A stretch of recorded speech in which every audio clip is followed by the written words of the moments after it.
जय हिंद दोस्तों। स्वागत है आप सबका अपने प्लेटफॉर्म जीएस सारथी अड्डा पे। तो प्यारे बच्चों, हर रोज की भांति आज हम फिर आपसे 20 नए प्रश्नों के साथ जुड़ रहे हैं।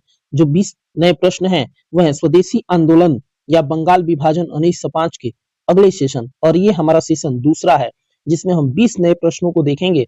और ये सभी प्रश्न विगत परीक्षाओं में पूछे गए प्रश्न हैं जो डायरेक्ट एग्जाम में ऐसे ही पूछ लिए जाते हैं। और साथ में हम एग्जाम पॉइंटर एक्सप्लेनेशन के तौर पे देखेंगे जिसमें हम उस क्वेश्चन से और क्या क्या बन सकता है या कौन कौन से प्रश्न बना करके एग्जामिनर द्वारा पूछे जा सकते हैं उस पर भी हम चर्चा करेंगे, ताकि आपकी तैयारी और बेहतरीन हो और बेहतर हो और आप एग्जाम में अपना बेहतर ढंग से मॉडर्न हिस्ट्री का झंडा लहरा करके आए।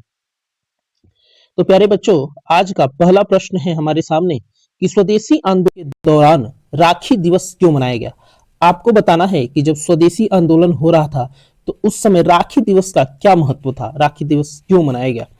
ऑप्शन आपके सामने 4 है और इसमें से आंसर होगा ऑप्शन नंबर बी, हिंदू मुस्लिम एकता।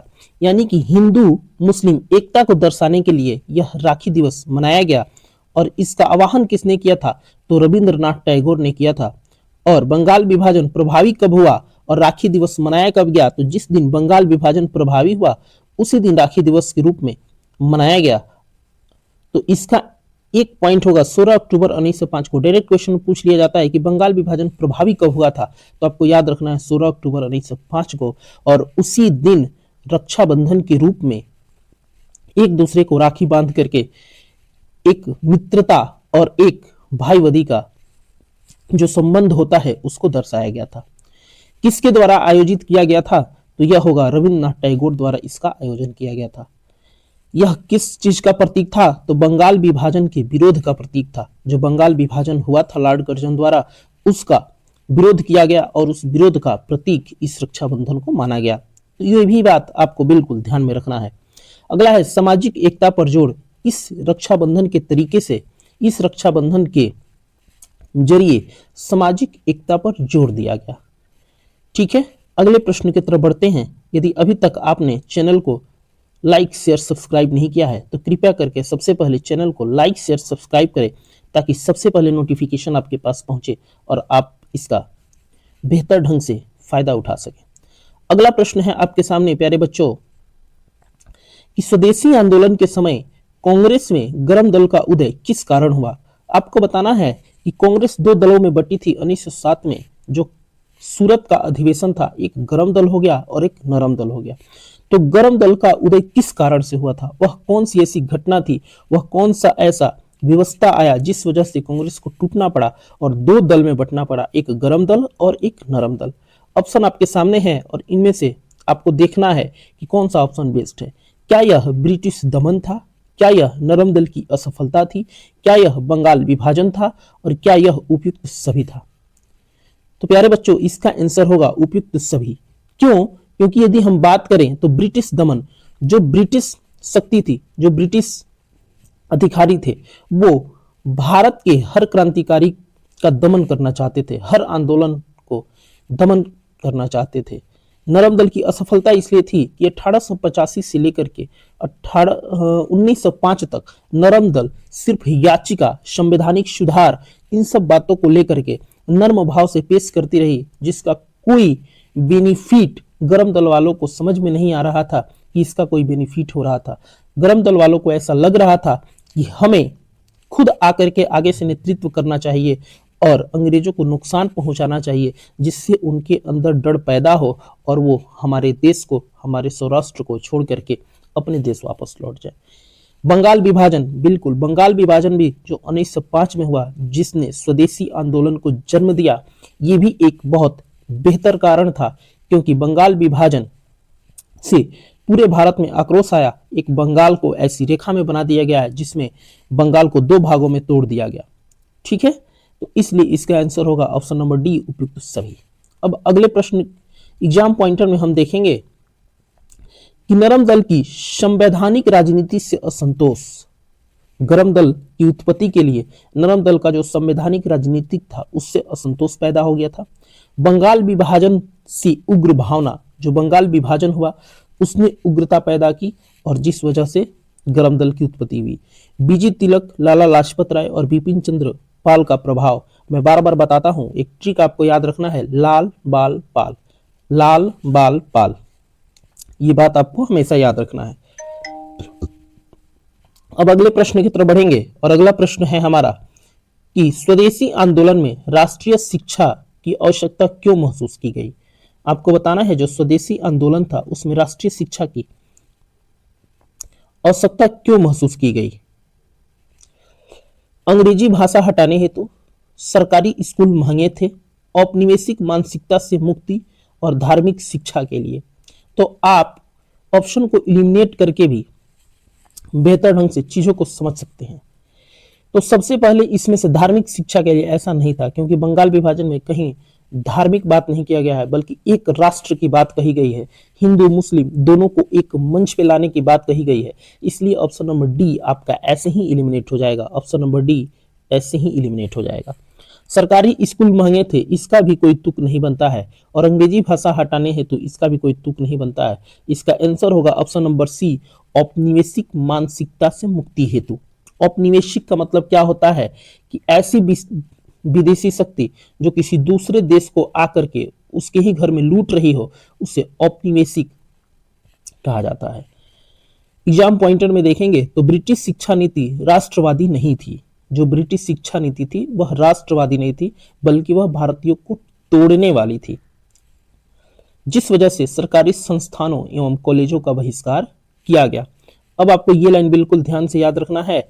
डायरेक्ट पूछता है कि Indian national council of education की स्थापना कब की गई, तो नेशनल काउंसिल ऑफ एजुकेशन की स्थापना।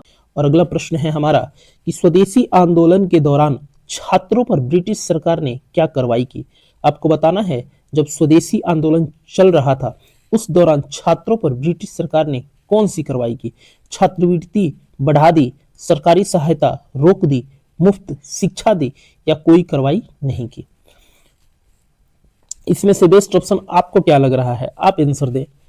तो इसका आंसर होगा प्यारे बच्चों ऑप्शन नंबर बी, सरकारी सहायता रोकी गई। यानी कि जो भी सरकारी सहायता थी उन सभी सरकारी सहायता को छात्रों के प्रति रोक दी गई कि आपको अब किसी प्रकार की कोई सुविधा नहीं दी जाएगी। एग्जाम पॉइंटर में बात करें तो आंदोलन में छात्रों की अग्रणी भूमिका रही। बिल्कुल, छात्र और महिला दोनों की अग्रणी भूमिका रही, जिस वजह से छात्र ने छात्रवृत्ति बंद कर दी। छात्रवृत्ति बंद कर दी, स्कूलों से छात्रों को निष्कासित किया जाने लगा। ठीक है, तो प्यारे बच्चों इसका आंसर बी होगा, सरकारी सहायता रोक दी गई। अगला प्रश्न है हमारे सामने और अगला प्रश्न है स्वदेशी आंदोलन का मुख्य आर्थिक प्रभाव क्या था। आपको बताना है कि जो स्वदेशी आंदोलन था उसका आर्थिक प्रभाव कैसे पड़ा, इकोनॉमिकल जो इफेक्ट थे वो कैसे इस पे आए। ब्रिटिश निर्यात बढ़ा, भारतीय उद्योग कमजोर हुए, ब्रिटिश वस्तुओं की बिक्री घटी, कर संग्रह बढ़ा। तो हमें पता है कि स्वदेशी आंदोलन में स्वदेश से बनी हुई वस्तुओं का बहुत ज्यादा समर्थन मिला और विदेशी वस्तुओं का बहिष्कार किया गया। तो जब ये किया गया तो इसका आंसर होगा ऑप्शन नंबर सी, कि जैसे ही ऐसे किया जाएगा तो ब्रिटिश वस्तुओं की बिक्री जो होगी वो क्या हो जाएगी, घट जाएगी। लोग विदेशी वस्तुओं को खरीदेंगे नहीं, उसका समर्थन करेंगे नहीं, इसलिए इसका आंसर ऑप्शन नंबर सी होगा। एग्जाम पॉइंटर में देखेंगे विदेशी कपड़ों की होली जलाई गई। याद रखना है, सबसे महत्वपूर्ण है कि कपड़ों का सबसे ज्यादा बहिष्कार किया गया और विदेशी कपड़ों की होली जलाई गई, यानी कि किसी चौक चौराहे पे कपड़ों को इकट्ठा करके और उसमें आग लगा दिया जाता था, उसको जला दिया जाता था बहिष्कार के रूप में। ब्रिटिश व्यापार को झटका लगा, जब ऐसा किया गया तो ब्रिटिश व्यापार को झटका लगा। स्वदेशी मिलों को बढ़ावा मिला, जो स्वदेशी मिल थी, जो स्वदेशी कंपनियां थी, उनको बढ़ावा मिलने लगा क्योंकि इनका निर्यात बढ़ने लगा धीरे धीरे।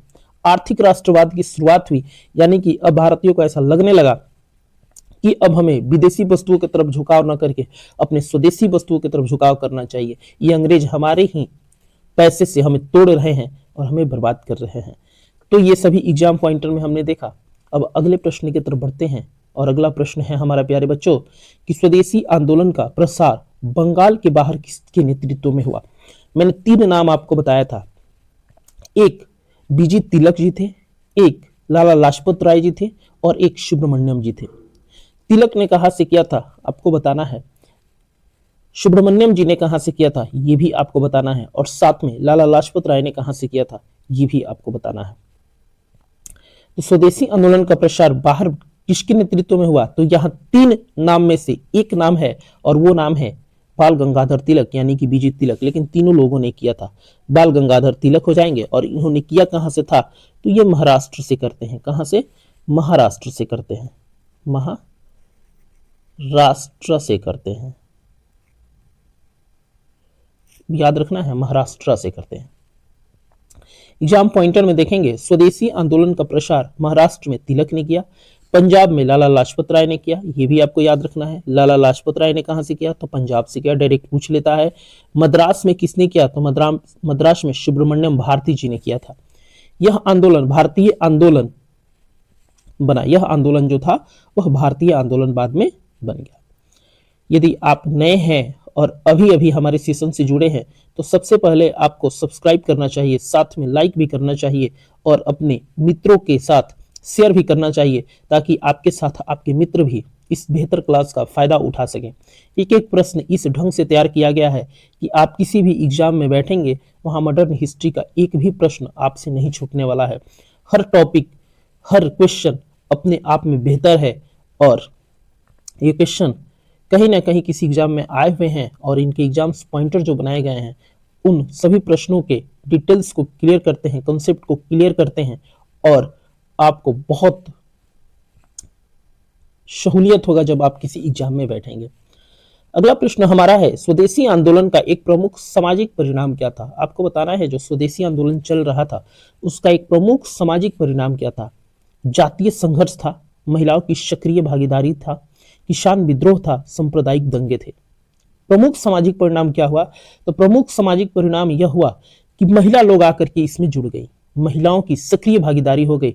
महिला सीधा आकर के स्वदेशी आंदोलन से जुड़ती हैं और इसमें बहिष्कार और स्वदेशी आंदोलन का समर्थन करती हैं। इसका आंसर हो गया।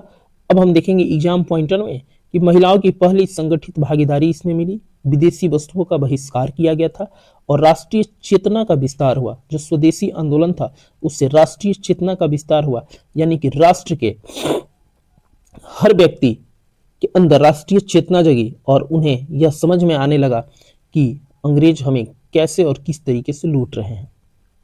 अगला प्रश्न आपके सामने है कि स्वदेशी आंदोलन के दौरान किस पत्र ने क्रांतिकारी विचार फैलाए। आपको बताना है वह केसरी था या अमृत बाजार पत्रिका थी या युगांतर था या हिंदुस्तान टाइम्स था। तो इसमें से सभी के सभी जो है वो पत्र हैं, लेकिन इसमें सबसे ज्यादा क्रांतिकारी विचार कोई फैलाया तो उसका नाम आएगा युगांतर। आपको याद रखना है कि यह युगांतर एक ऐसी पत्रिका थी जिसने स्वदेशी आंदोलन में क्रांतिकारी विचार फैलाए, लोगों को आगे बढ़ने के लिए उत्साहित किया, प्रोत्साहन दिया कि आप आगे बढ़िए और इस अंग्रेजी वस्तुओं का और इस अंग्रेज का पूर्ण रूप से बहिष्कार कीजिए।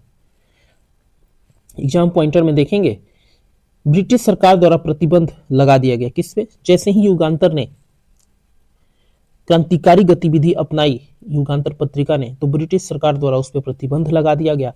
और इसके संपादक कौन थे, बहुत बेहतर प्रश्न पूछता है, बेहतरीन सीधा पूछता है कि युगांतर के संपादक कौन थे, तो आपको याद रखना है भूपेंद्र नाथ दत्त जी थे, भूपेंद्र नाथ दत्त।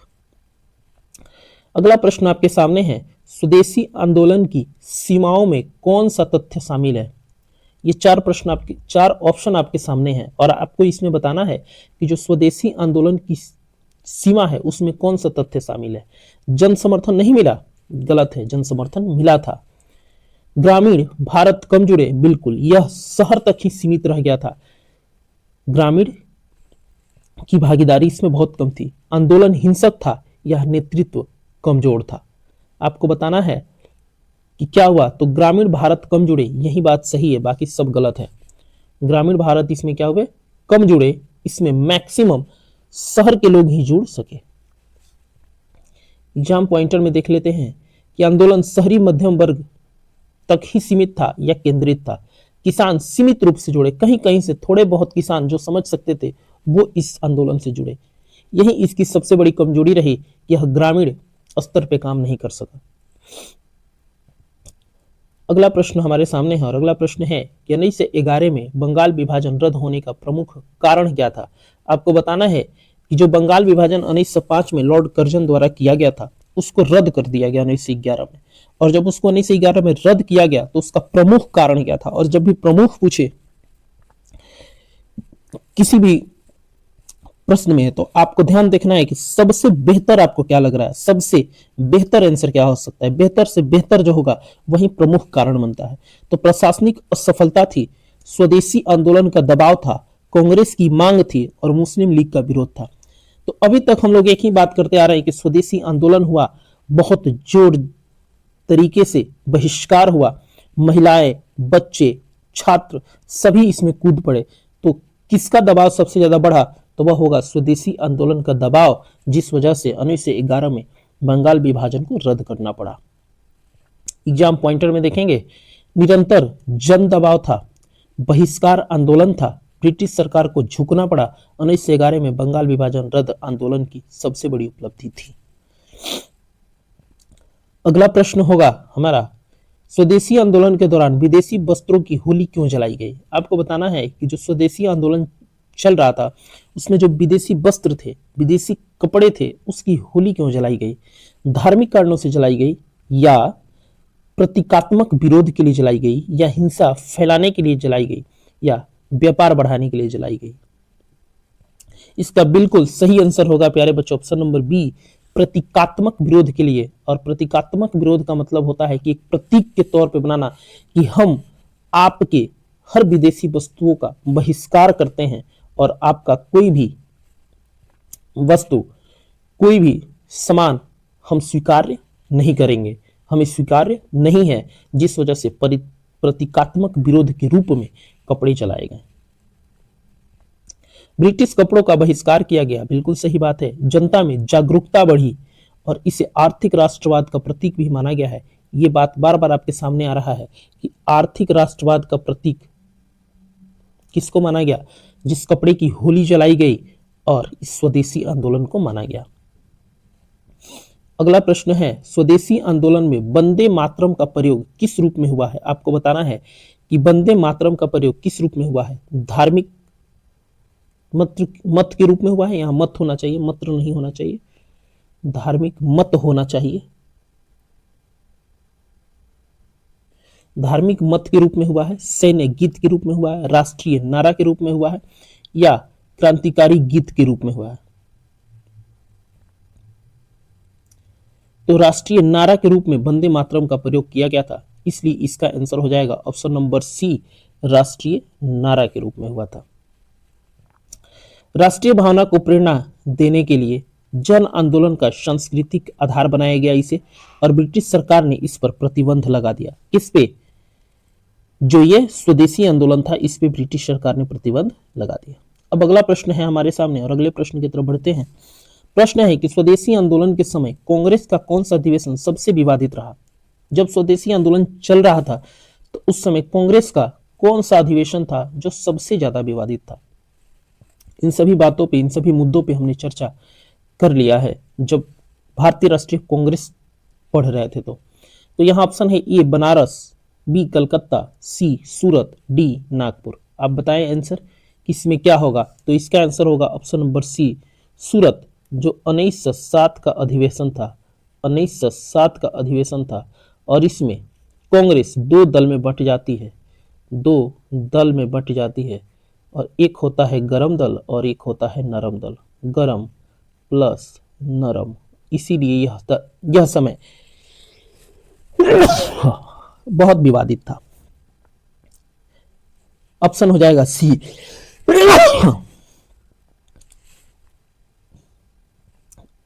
एग्जाम पॉइंटर में 1907 का सूरत अधिवेशन, नरम दल बनाम गरम दल, कांग्रेस का औपचारिक विभाजन हुआ 1907 में। इन सभी बातों पे हमने चर्चा कर लिया है। अगला प्रश्न है आपके सामने कि स्वदेशी आंदोलन के दौरान ब्रिटिश सरकार ने कौन सा कदम उठाया। आपको बताना है कि निम्न में से वह कौन सा ऐसा कदम है जिसे ब्रिटिश सरकार ने उठाया था। सुधार लागू किए, दमनकारी कानून बनाए, स्वराज दिया, आंदोलन का समर्थन किया। तो ब्रिटिश सरकार, आपको क्वेश्चन पढ़ के ही समझ में आएगा कि ब्रिटिश सरकार क्या क्या नहीं दे सकता है? आंदोलन का समर्थन देगा? कभी नहीं। स्वराज देगा? नहीं। दमनकारी कानून बनाया, सुधार लागू किए? कभी सुधार नहीं, दमनकारी कानून बनाया। वह इसको दबाना चाहता था। जो भी आंदोलन होता था भारतीयों के द्वारा, जो भी क्रांतिकारी किसी भी आंदोलन का आह्वान करते थे, तो ब्रिटिश सरकार का एक ही काम था कि उसको जैसे तैसे दमन कर दिया जाए।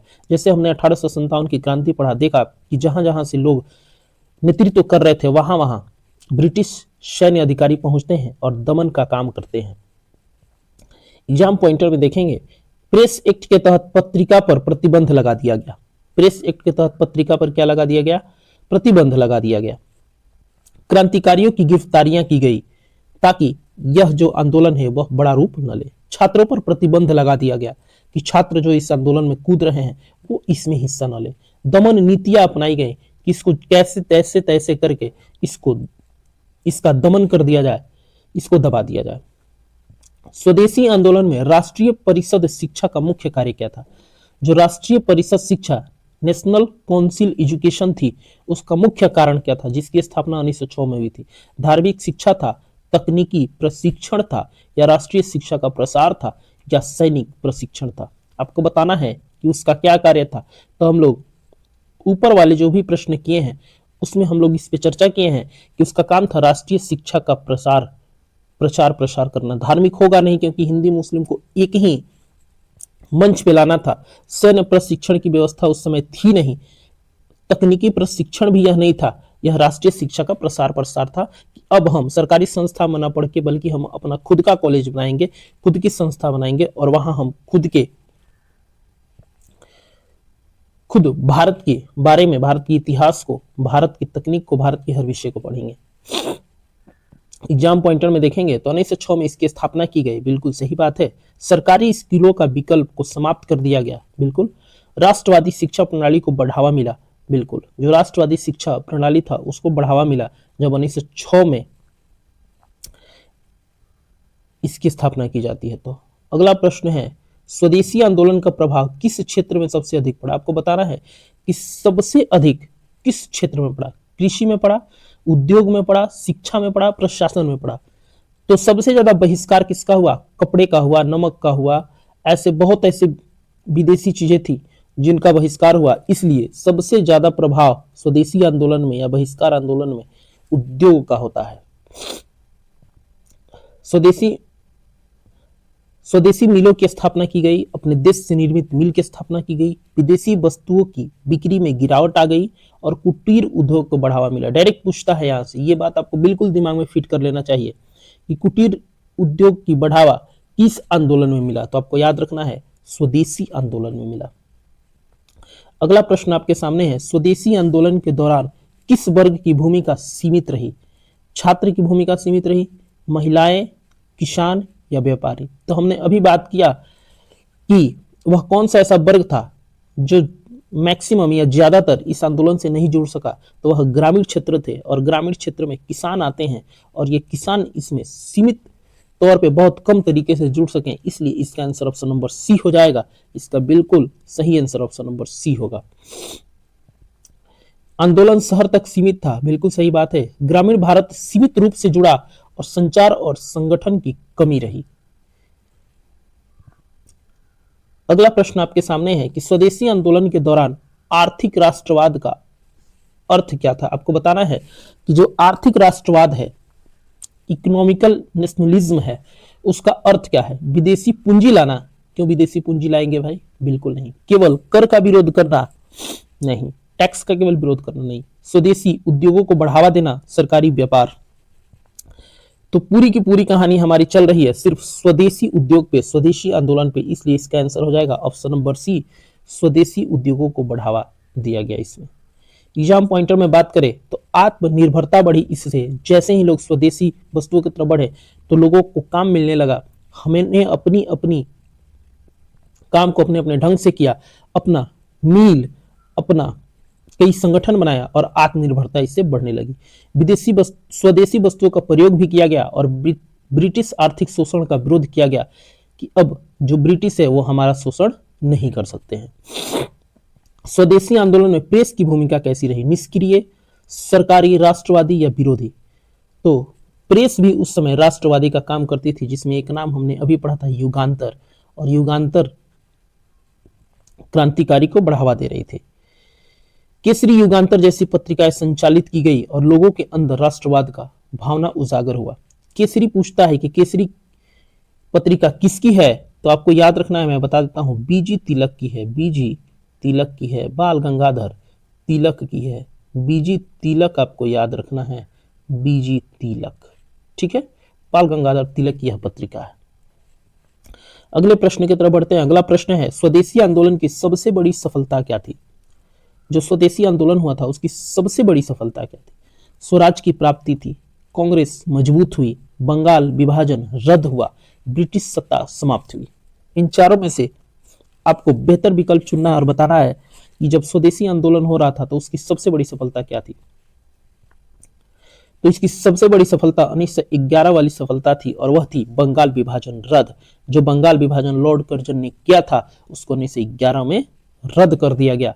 यह स्वदेशी आंदोलन की ही सबसे बड़ी सफलता थी। 1911 में बंग भंग या बंगाल विभाजन रद्द किया गया, जन आंदोलन की जीत हुई और ब्रिटिश सरकार भारतीयों के सामने झुक गई। तो उम्मीद है कि आप लोग को यह सेशन बहुत बेहतर लगा होगा और बहुत ही बेहतरीन ढंग से आपने इस सेशन को पूरा किया होगा। प्यारे बच्चों, यदि अभी तक आपने सेशन को लाइक शेयर नहीं किया है और जो नए हैं वो सब्सक्राइब नहीं किए हैं, तो कृपया लाइक शेयर सब्सक्राइब जरूर करें और जीएस सारथी अड्डा के साथ बने रहें। आपकी सफलता के शिखर तक जब तक आप नहीं पहुंचते हैं तब तक जीएस सारथी अड्डा ऐसे ही आपके साथ जुड़ करके आपके प्रयासों को एक नई दिशा देगा, आपको आपकी सफलता के शिखर तक पहुंचाएगा। और जब तक तुम सफल ना हो तब तक नींद चैन को त्याग दो, और सफलता के मार्ग पे यदि निकल पड़े हो तो बस क्वेश्चन को ढंग से करो और कंसेप्ट क्लियर तो रिजल्ट क्लियर, और कंसेप्ट क्लियर होगा तो आपका पताखा फहराएगा और रिजल्ट भी आपका क्लियर होगा। इसलिए कभी भी पढ़ो तो प्यारे बच्चों कंसेप्ट के साथ पढ़ो। यदि आप सिर्फ क्वेश्चन को रटते हो तो आपकी सफलता सुनिश्चित कभी नहीं होगी, क्योंकि जो भी एग्जाम होते हैं उस एग्जाम में क्वेश्चन को ऐसे सेट किया जाता है कि आप बेहतर ढंग से, और आपकी समझ कितनी है उसका टेस्ट किया जाता है कि आप चीजों को कितने बेहतर ढंग से समझ पाते हैं।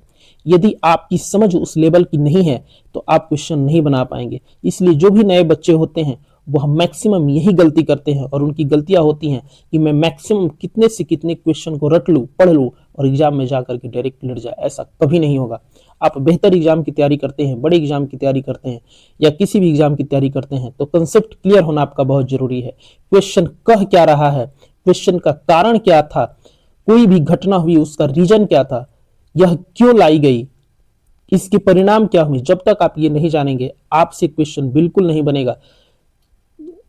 रटते हुए तोता की तरह ना बोलिए, बल्कि बिल्कुल ढंग से क्वेश्चन को कीजिए, कंसेप्ट के साथ कीजिए, डिटेल्ड एक्सप्लेनेशन के साथ कीजिए, आपका रिजल्ट बिल्कुल क्लियर होगा। Thank you. फिर मिलते हैं अगले सेशन में 20 नए प्रश्नों के साथ, और आपका सपोर्ट ही जीएस सारथी अड्डा का सबसे बड़ा सपोर्ट है, इसलिए आप अपना सपोर्ट जारी रखें और ऐसे ही सेशन को दुलार प्यार देते रहें, और आप सफलता के शिखर पे जाकर के ऐसे ही पताखा को फहराएं ताकि आपका मान सम्मान आपके समाज में बना रहे। थैंक यू, बाय बाय, धन्यवाद।